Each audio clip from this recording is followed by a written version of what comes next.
நமச்சிவாய வாழ்க. நாதன்தாள் வாழ்க. இமைப்பொழுதும் என் நெஞ்சில் நீங்காதான் தாழ் வாழ்க. வாழ்க வளமுடன். அனைவருக்கும் இனிய வணக்கங்கள். நிகழும் ஸ்ரீ மங்களகரமான சோபகிருது ஆண்டு தை மாதம் 18ஆம் தேதி வியாழக்கிழமை அன்று சஷ்டி திதியில் சித்திரை நட்சத்திரத்தில் திருதி நாமயோகத்தில் வணிசை கரணத்தில் சித்தயோகம் கூடிய நன்னாளில் இந்த சீர்மிகு பிப்ரவரி மாதம் பிறக்கிறது. பிறக்கப் போகும் இம்மாதம் உங்கள் வாழ்வில் வளமும் நலமும் செல்வ செழிப்பும் பெற்று புதிய வாய்ப்புகள் புதிய வெற்றிகளுடன் மங்களகரமாக அமைய எல்லாம் வல்ல இறைவனை உளமாற வேண்டி விரும்பி கேட்டுக்கொள்கிறேன். இம்மாத கிரக நிலைகளை பார்க்கும் போது மேசத்தில் குரு பகவான் சஞ்சாரம் செய்கின்றார். சனி பகவான் கும்பாராசியில் பயணம் செய்கிறார். ராசிக்கு 6ஆம் இடத்தில் கேது பகவானும் 12ஆம் வீட்டில் ராகு பகவானும் பயணம் செய்கின்றனர். சுக்கிரன் புதன் செவ்வாய் ராசிக்கு 9ஆம் இடத்தில் சஞ்சாரம் செய்கின்றனர். ஜனவரி 15ஆம் தேதி சூரிய பகவான் மகர ராசிக்கு மாறியதை தொடர்ந்து பிப்ரவரி 1ஆம் தேதி புதன் பகவானும் பிப்ரவரி 5ஆம் தேதி செவ்வாய் பகவானும் மகர ராசிக்கு பெயர்ச்சியாக உள்ளனர். இதனால் பிப்ரவரி மாதத்தின் தொடக்கத்திலேயே 3 கிரகங்களின் சேர்க்கை நடக்க உள்ளது. மகர ராசியில் சூரியனுடன் புதன் இணைவதால் புதாதித்ய யோகமும் சூரியனுடன் செவ்வாய் இணைவதால் ஆதித்ய மங்கள ராஜ யோகமும் உருவாகிறது. இந்த கிரக அமைப்பினால் உங்கள் வாழ்வில் ஏற்படக்கூடிய சுபம் மற்றும் அசுப பலன்கள் என்ன என்பதனை விரிவாக காண்போம். இதுவரை ஆபத்தில் சிக்கி சீரழிந்த உங்கள் வாழ்க்கை பயணம் மாறப்போகிறது. இப்படியும் ஒரு வாழ்க்கையா என மனக்கசப்பில் வாழ்ந்து வந்த உங்களுக்கு இனி வசந்தம் வீசப்போகிறது. இனி யமனே உங்கள் எதிரில் வந்தாலும் சிவனின் அருளால் எதிர்த்து நின்று போராடும் பலம் உங்களை வந்து சேரும். உங்கள் பிறப்பு ஒரு சாபக்கேடு அல்ல, அது சரித்திரம் படைக்கும்.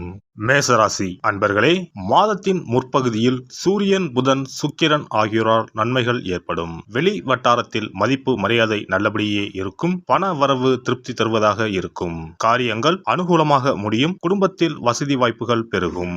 வீட்டில் மகிழ்ச்சியும் நிம்மதியும் கொடிகொள்ளும். பெண்களால் நன்மை உண்டாகும். புதிய ஆடை ஆபரணங்களின் சேர்க்கை உண்டாகும். கணவன் மனைவிக்கு இடையே அந்யோன்யம் அதிகரிக்கும். சகோதர வகையில் உதவிகள் கிடைக்கும். உறவினர்கள் வழியில் நன்மைகள் ஏற்படும்.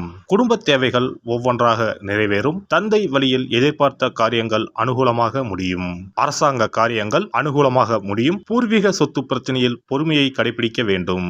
சிலருக்கு தடைப்பட்ட திருமணம் கூடி வரும். வீட்டில் சுப நிகழ்ச்சிகள் ஏற்பாடாகும். குடும்பத்துடன் கோயில்களுக்கு சென்று பிரார்த்தனைகளை நிறைவேற்றுவீர்கள். வெளியூர் பயணங்களின் போது கைப்பொருட்களை பத்திரமாக பார்த்துக் கொள்ளவும். அலுவலகத்தில் உற்சாகமாக செயல்படுவீர்கள். உங்கள் ஆலோசனைகள் நிர்வாகத்தினரால் ஏற்றுக்கொள்ளப்படும். மேல் அதிகாரிகளின் ஆதரவும் உங்களுக்கு கிடைக்கும். சிலருக்கு பதவி உயர்வு ஊதிய உயர்வு போன்ற சலுகைகள் கிடைப்பதற்கான வாய்ப்பு உண்டு. தொழில் மற்றும் வியாபாரத்தில் கூடுதல் லாபம் கிடைக்கும். சக போட்டியாளர்களின் மறைமுக எதிர்ப்புகளை முறியடிப்பீர்கள். பங்குதாரர்களுடன் இணக்கமான சூழ்நிலை ஏற்படும். ஆனாலும் வியாபாரத்தை விரிவுபடுத்தவோ அல்லது புதிய முதலீடு செய்வதையோ கண்டிப்பாக தவிர்க்கவும். கலைத்துறையை சேர்ந்த அன்பர்களுக்கு புது புது வாய்ப்புகள் தேடி வரும். பிரபல நிறுவனங்களில் இருந்து அழைப்பு வரும். பணப்புழக்கம் அதிகரிக்கும். சக கலைஞர்கள் அனுசரணையாக இருப்பார்கள். மாணவ மாணவியருக்கு படிப்பில் ஆர்வம் அதிகரிக்கும். தேர்வுகளில் அதிக மதிப்பெண்கள் பெற்று ஆசிரியர் மற்றும் பெற்றோர்களின் பாராட்டுகளை பெறுவீர்கள். போட்டி பந்தயங்களில் கலந்து கொண்டு பரிசும் பாராட்டும் பெறுவீர்கள்.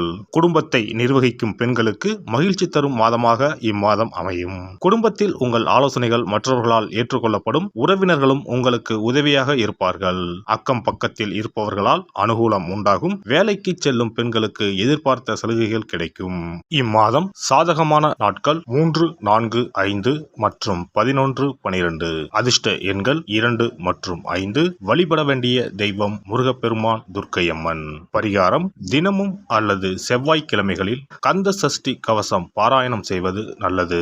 வெள்ளிக்கிழமைகளில் ராகு கால வேளையில் துர்க்கைக்கு நெய் தீபம் ஏற்றி அர்ச்சனை செய்வது மிகச் சிறப்பு. சிறப்பு பரிகாரம் மற்றும் ஆலய தரிசனம். புத்திர பாக்கியம் என்பது திருமணமாகி பல ஆண்டுகள் ஆகியும் புத்திர பாக்கியமே ஏற்படாத நிலை. புத்திர தோஷம் என்பது ஒவ்வொரு லக்னத்திற்கும் வேறுபடும். பொதுவாக எந்த லக்னமாக இருந்தாலும் 5ஆம் இடம்தான் புத்திரஸ்தானத்தை குறிக்கும். எனவே அந்த 5ஆம் இடத்தை முக்கியமாக பார்க்க வேண்டும். சேர்த்து வைத்த புண்ணியம்தான் குழந்தையாக பிறக்கும் என்று பழமொழி உண்டு. அந்த வகையில் 5ஆம் இடம் பூர்வ புண்ணிய ஸ்தானமாகவும் திகழ்கிறது. தாய்மாமன் தாய்வழி உறவுகள் ஆகியவற்றை குறிப்பதும் 5ஆம் இடம்தான். 5ஆம் இடத்தில் பாவக்கிரகங்கள் அதாவது ராகு செவ்வாய் சனி அல்லது சூரியன் அமர்ந்தால் ஒரு சிலருக்கு குழந்தை பாக்கியம் இல்லாமல் போகும் அல்லது தாமதமாக கிடைக்கும். ஒருவேளை 5ஆம் இடத்தில் உள்ள பாவக்கிரகங்களை சுப கிரகங்கள் பார்த்தால் குழந்தை பாக்கியம் கிடைக்கும் என்பது நம்பிக்கை.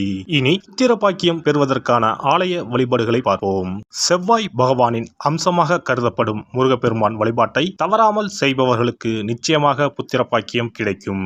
குரு பகவான் வீற்றிருக்கும் தலங்கள் அனைத்தும் சிறப்பு வாய்ந்தவைதான். ஆலங்குடி குருஸ்தலம், திட்டை குருஸ்தலம் சிறப்பான பலன்களை கொடுக்கும் ஆலயங்களாகும். அது மட்டுமல்லாமல் சிதம்பரம் அருகே இருக்கக்கூடிய ஓமாம்புலியூர் துயர்தீர்த்தநாதர் ஆலயமும் குரு பகவானின் ஸ்தலமாகும். இந்த ஆலயங்களுக்கு சென்று தரிசித்து வருவதன் மூலம் புத்திர பாக்கியம் நிச்சயமாக கிடைக்கும் என்பதை உறுதியாகவே சொல்லிக் கொள்கிறேன். மேலும் வைத்தீஸ்வரன் கோவில் அனைத்து விதமான நோய்களையும் தீர்க்கும் ஆலயம்.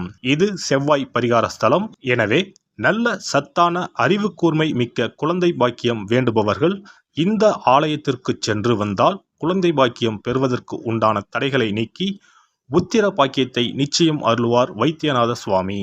மேலும் கருவின் உருவாக இருக்கும் கருமாரியம்மன் ஆலயங்கள் அனைத்தும் புத்திர பாக்கியம் நல்கும் ஆலயங்களே. சமயபுரம் மாரியம்மன், திருவேற்காடு கருமாரியம்மன் போன்ற ஆலயங்கள் அனைத்தும் சிறப்பு வாய்ந்தவையே. அதேபோல் திருச்சிக்கு அருகில் உள்ள திருப்பட்டூர் பிரம்மா ஆலயம் பிறவி பயனை அனுபவிக்க செய்யும் ஸ்தலம். திருப்பட்டூர் பிரம்மாவிடம் வேண்டுதல் வைக்க குழந்தை பாக்கியம் கிடைக்கும். திருச்செங்கோடு அர்த்தநாரீஸ்வரர் ஆலயம் புத்திர பாக்கியத்தை அருளும் முக்கிய ஸ்தலம். குருவாயூர் கிருஷ்ணர் ஆலயமும் ஸ்ரீரங்கம் ரங்கநாதர் ஆலயமும் குழந்தை பாக்கியத்திற்கு வழிகாட்டக்கூடிய வழி கிடைக்கக்கூடிய அற்புத திருத்தலங்கள். இந்த ஆலயங்களில் துலாபாரம் என்னும் வேண்டுதல் வைத்து வந்தால் குழந்தை பாக்கியம் உடனே கிடைக்கும்.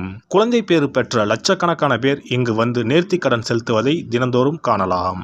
அதேபோல் அத்தி மரத்தை நட்டு வளர்த்து வருவதும் அத்தி மரத்தை பேணி காப்பதும் குழந்தை பாக்கியத்தை தரும். தான தர்மங்களும் புத்திர பாக்கியத்தை தரும். அக்கம் பக்கம் உள்ள குழந்தைகளுக்கு உணவு வழங்குதல், இனிப்புகள் வழங்குதல் போன்ற செயல்கள் புத்திர பாக்கியத்தை தரக்கூடியதாகும். துர்க்கை வழிபாடும் முருகப்பெருமான் வழிபாடும் சிறந்த பரிகார முறைகள். அதிகாலை நேரத்தில் அரச மரத்தை 48 முறை சுற்றி வருவதன் மூலமும் குழந்தை பாக்கியம் நிச்சயம் உண்டாகும்.